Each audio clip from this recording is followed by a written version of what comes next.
Welcome back to the channel. So in today's episode, we're going to be cleaning up the shell on this Xbox, and we're going to be attempting to refurbish the DVD drive within. All right, so we're going to begin by removing the shell, and of course you'll remember that we really didn't reassemble everything in our previous video as we had just finished installing the HDMI Plus.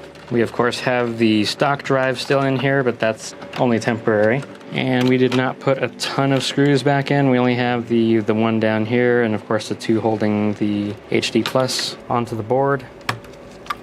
All right, so we're going to remove this fan. It does have some clips on the sides. It's not exactly the easiest to get out of there. Kind of have to hold it up on one side while you pry the next side. There we are. Now we're going to take the front faceplate off, so I usually just put something under here to do that. Just pops right out, so you won't see it because this is as far out as I can go, but I'm just prying right here like that. And it loosens these tabs, or at least the tab on this corner over here, and you can loosen the remaining tabs by pressing on them and lifting them up. And they come out just like that.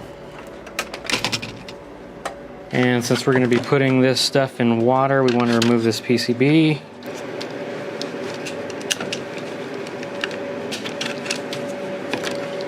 And we'll leave all that in there. And then we're going to want to take this out.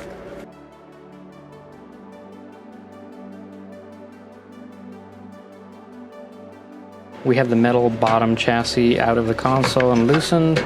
So that'll allow us to clean this portion and of course where the fan is and all this stuff below. Next we want to remove the top metal chassis from the top shell. If you don't want to get too crazy, you'll start really bending this and you're going to have some fun putting it all back. And to get into the really far area, I guess you could use some pliers if you really need to. I would be careful. This is old plastic and it quite literally disintegrates as soon as you look at it. There.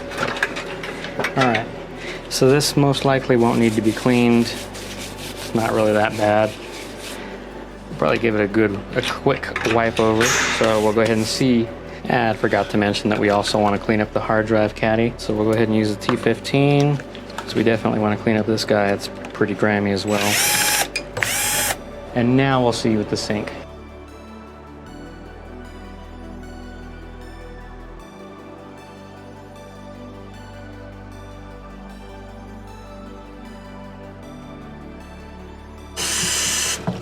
Now it is important to keep in mind that you're going to be putting this back into a console that is hooked up to electricity, so you will want to dry all of this properly and make sure you get every single drop of water, or else you're going to be having a very bad day.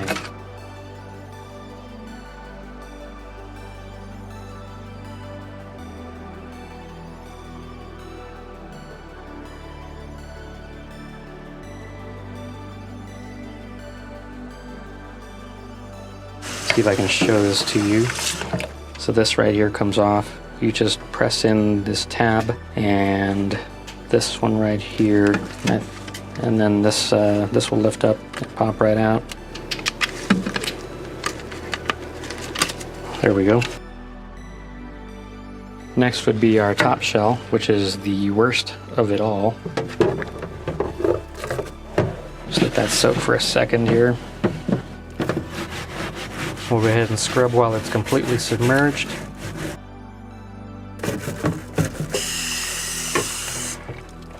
Alright, I'd say it looks like it's going to be pretty promising. And now we have our bottom shell.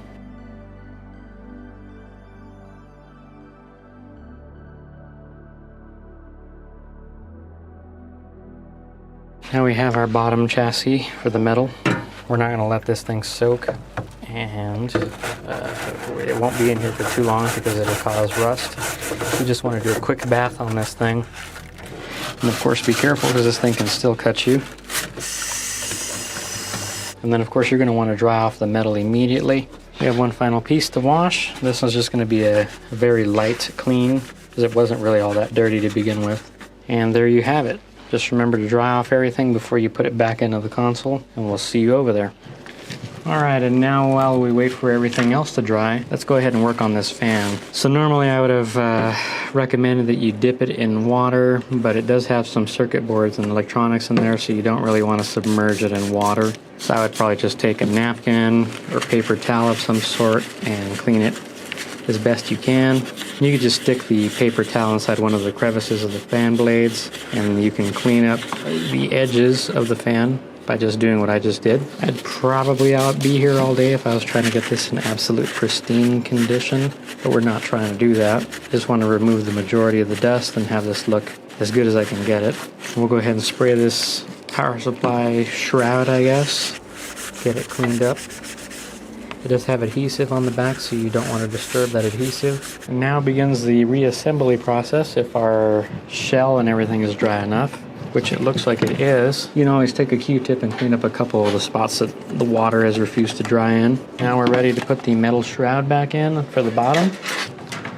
And this is a whole lot easier to put in without this piece. Let's go ahead and put this fan back in. So we got a little droplet right there. You definitely want to make sure it's all nice and dry. Next on the agenda, of course, is putting this guy back on, which I'm not going to really show you every single last part of the reinstallation. You took it out, so you should be able to put it back in without a problem. All right, and while we wait for the top shell to dry, we're going to put the power supply back in. So I find that it's easier to just put this in, and what you'll do to put this thing in, you want to press down like so. There you are. Now we can put our power supply back in, which we probably could use a can of air on this thing, so we'll go ahead and do that. And we did have 2 screws holding this thing in. Being that this is old brittle plastic, I would definitely recommend that you put it on the low setting or hand turn it. So we're going to use alcohol to clean these up. You can use a Q-tip and probably some tweezers. So in order to get in here, you'll just kind of be going like that. Make sure you're careful because the fibers can get stuck and that will cause problems. And you just repeat this process. Let's go ahead and get our USB ports tied down, or controller ports as they are termed, I guess, even though they are USB ports. And of course you'll just want to continue with the remainder of the screws. Alright, so we have all of our screws back in, everything is buttoned up. We'll set this to the side, and now that our shell is dry, we're going to want to put this back on. So there are a couple of different ways that you can do this. If you didn't damage these, and by damage I mean just apply too much pressure to them when you're removing them, you can get away without doing this part. I like to flatten these down. That way the chassis sticks there. Well, that way the metal casing shield sits flat and flush against the plastic. So you're just pressing down on these, kind of to flatten them out. They don't need to be perfect, they need to just be just enough to where the teeth will hold on to the plastic. Alright, so our top is done.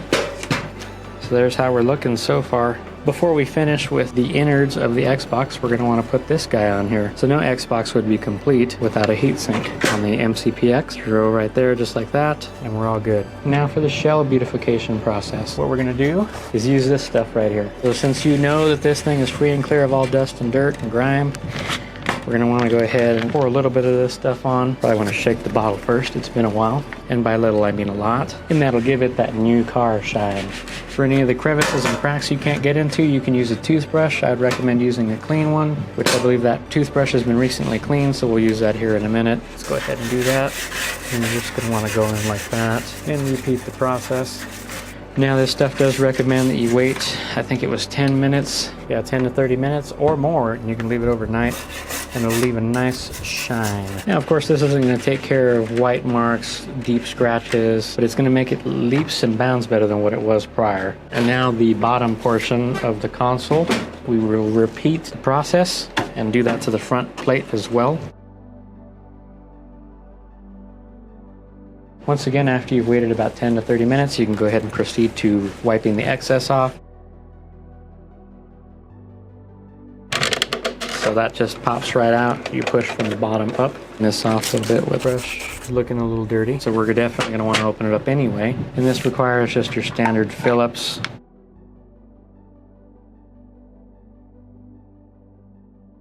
So since the customer was having a difficult time opening up the DVD drive, we're going to go ahead and check out our rubber belt. This thing's probably going to be very dusty when it gets opened.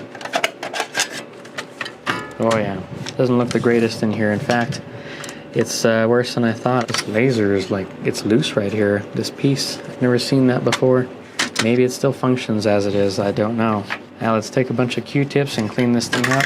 And you may need some cotton rags. Of course, I'm going to be spraying down all of this with alcohol. You probably can use water, but you're going to want to stay away from the electronics.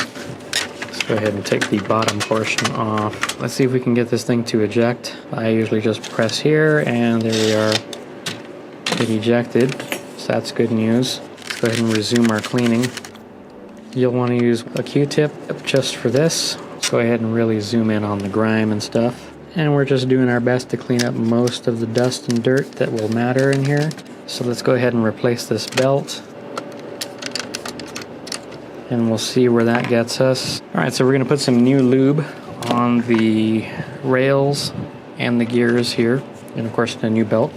So I'm using this stuff right here, which I don't think is sold anymore, but you might be able to find something similar, or you could use some white lithium grease. So I'm going to cut off an end of a Q-tip and just grab a tiny bit here. So we're putting it right here and right here. And the next portion you're going to want to lube are these pieces, right? Are these little places here within the sliding gear. And you may also lube this. Next we're going to want to go ahead and put a new drive belt in. Make sure your hands are free and clear of any grease. Alright. Probably want to add a little bit of grease over here as well. And of course put some on the drive worm. So let's go ahead and reassemble this.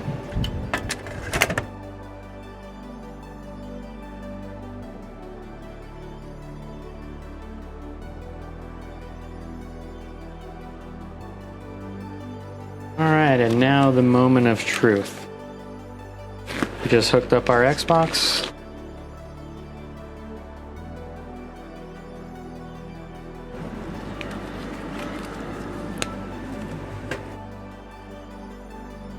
Looks like our DVD drive is opening and closing.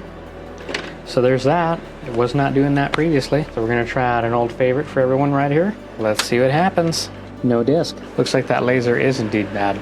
Well, as you just saw, the DVD drive still has issues. Apparently the laser has a problem, and from my understanding for the Samsung drives, you cannot obtain reliable lasers. So that's where the ride ends for us all. And this concludes the OG Xbox repair series. Until next time.